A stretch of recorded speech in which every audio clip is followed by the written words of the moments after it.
Okay, so let's grab our small flat brush. Make sure it's damp. We're going to put a little highlight on top of this area of the roof. Very little paint. You may even scrape it off on the edge here. And I'm just going to catch a little bit of a highlight right here. Again, I'm just setting my brush down, maybe a little bit there. I'm going to put a little bit, now I can do it with my round brush, it might be a little easier for you. Just grab a little bit of paint on your round brush and just tip the very top of your roof. I've still got paint on this brush, so I'm going to put another little highlight up here just to create the illusion of a ridge on that roof. There's so much that your eye fills in for you. You don't have to tell it every little detail. Okay, so now I have a little squiggly line of a highlight on there. Actually, why don't I do it with my round brush again? You don't have to do this. It's just a little mark, again, to show the eye that something interesting is going on there.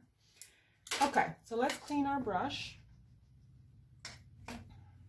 And I like to deal with the window frames. Now, a lot of my students have preferred to use the round brush for this, so let's do that. So in my sample painting, it's kind of like a goldy color around the windows. And so to get that, I will just mix a little bit of yellow with some of this reddy brown. Now, if you don't have the reddy brown, just use a regular brown. So I've got this kind of neat goldy color. Leave a space here so you don't have to paint that in because you've already got white. So already I could see that this window is higher than I ideally would like it to be, but doesn't matter. I'm going to carry on and go with it. So because I want to leave a little bit of white space, I'm going to paint the bottom of my frame here.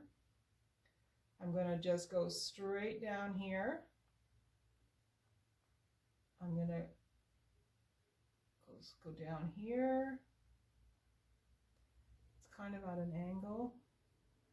And then the top just comes around like a little crown, I guess, for lack of it's just a little triangle up on the top there.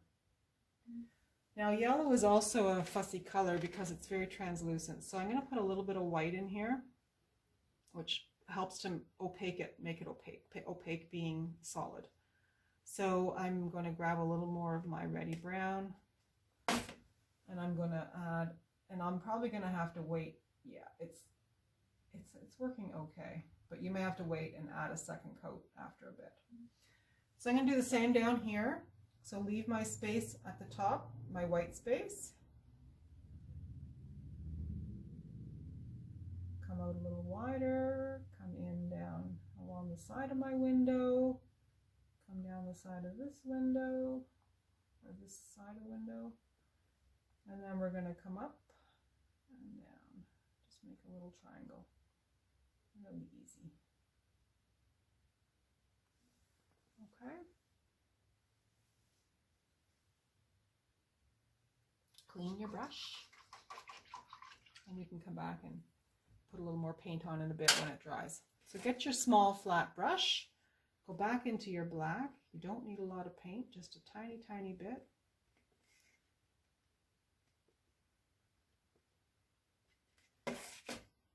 Again, you can scrape it on the edge if you have too much.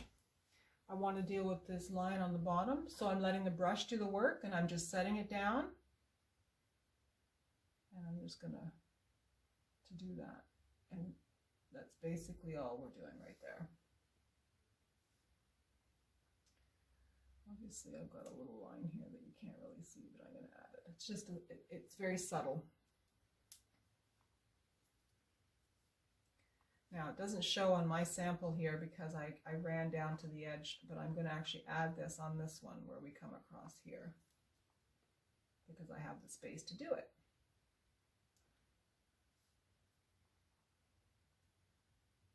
So because there's going to be, this going to cast a shadow off of this side, I've added a little bit of a black line on the right side of our gold frame. I'm going to do the same up here.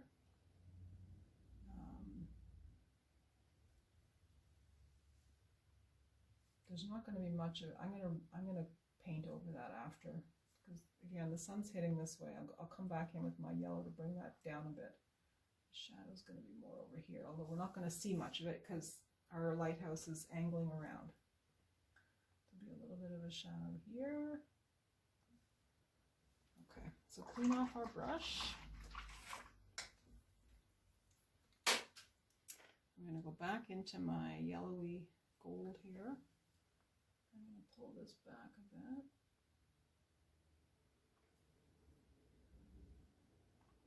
I'm going to add a little more paint here just to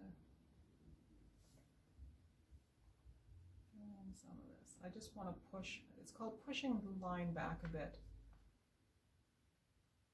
Actually, I'd like a little bit of a shadow here too. I can just use my round brush. I like a little bit of a shadow here.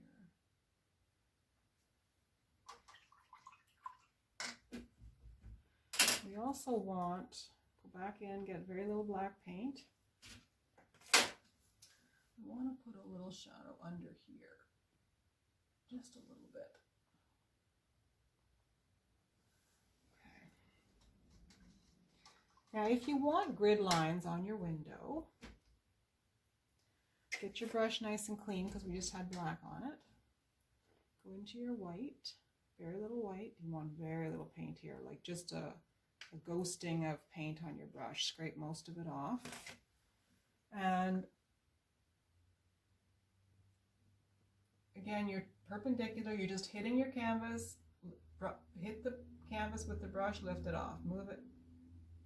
You don't want a solid line, you want just a suggestion. Now I'm going to flip it to come across the other way. You just want a suggestion. You can leave spaces between where you're putting your lines. It's going to be a little bit more pronounced down here because this window is a little darker. You don't want solid. It's just a suggestion, it's just a hint of the grid lines.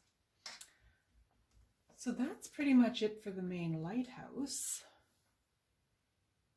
Now we can play with some rocks.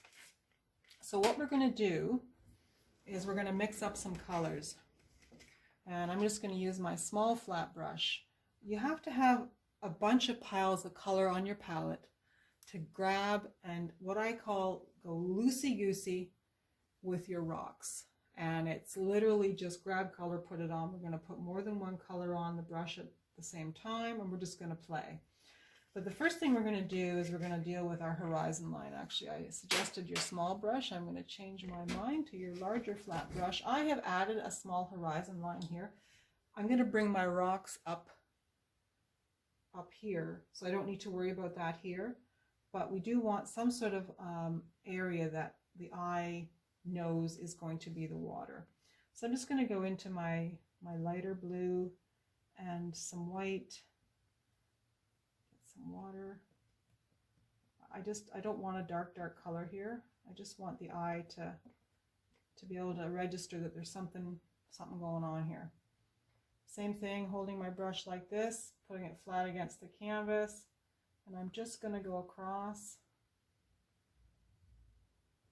And so one of the tricks to making the water look a little bit more realistic, I want to utilize some of my background. Like I'm not going to even put paint on this area because I really like what's going on. So I'm just going to kind of put a few marks in here. I really like putting more than one color on, so I've just thrown some phthalo blue into my cerulean blue, but you would do the same. So put some of your dark color into your light color and just kind of go back and forth a bit. We're going to have rocks all coming in here, so we don't need to worry. Come back in, grab some white because water has highlights where it looks like the water is moving. So I have all three colors happening at the same time here, and this is what I like to do with my paintings. And you can kind of play with it on the canvas until you are comfortable that you have created the illusion. And I'm still letting some of my background come through. And I'm going to have rocks coming in. the rest of the way here, so I don't need to worry about. But you see how, again, it just creates that illusion for my eye. So I'm going to clear off my brush. Now, one of the colors I really like is purple. So I'm going to try and make a purple. I know I have a bunch of red on my palette. So red and blue together with a little bit of white makes a lovely purple. So we're going to do that. That's more of a blue, isn't it? I think I need more. You know what's probably happened? I've got black in here. But it's still a color, and we will use it. So it's kind of a purpley color. Okay, so we've got that. We've got our blues. We've got two blues. I'm just going to squirt. We've got that gold color that I really like. We've got our yellow, our brown, our burnt sienna. We've got white, and so we've got a lot of color. We've got gray. Actually, I'm going to make a little more gray. I don't have to clean my brush to make gray because black takes over. So I'll just add even some of my dirty white. Add it to my black. That gives me a gray. So right now I've got that purpley tone and my gray tone, and I can just start with that. So I'm going to hold my palette. I've got my brush like this. I want lots of paint on it. And again, I'm hitting the canvas side on, and I'm just going to start creating just back and forth with my brush. I'm leaving space. So I'm putting this color on. I'm actually going to move my canvas forward a bit so that I can get to the bottom half of it. Come off the edge. I'm just blocking in color. I've gone back in to get some more. Squiggly wiggly. I call it loosey goosey. Don't be all tight when you're doing this. I am going to clean my brush just for a second because I want to get a nice light color on the top, and then I will start working my way into the darker colors that come in from the bottom, and then I don't have to clean my brush. So I like this goldy yellow color, and I'm just going to grab the burnt sienna, the yellow, and I'm going to do this around the bottom of my lighthouse because we know that the light's going to be hitting it,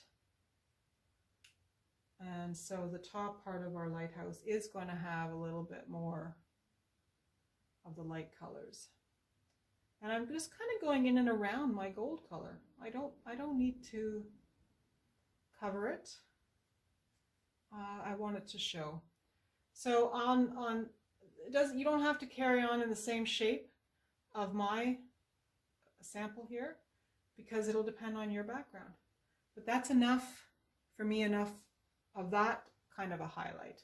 So now I'm going to go in. I'm just going to grab some brown for now. I've still got my I call it a dirty brush. And I'm just going to grab a little bit of brown, and I'm going to bring the brown in and around. This is supposed to look kind of like the rocks are jetting into the water. So just look at your background. I'm coming in and around the gray. I don't want to cover it. I'll go back in, get some more brown. I'm still leaving some gaps because I want to bring in other colors. I'm just going to go into the ready brown and just put that on, and I'm putting it on really, really thickly. This is the part of the painting that should be fun. It shouldn't be stressful. I'm going to get more purple because I like the fact that I've got a messy brush. So go back in and get some of your other colors. I can put a few little highlights along the way here. And just play with it and see how your painting evolves as you go along here. And I mean, it's going to be different for everyone. So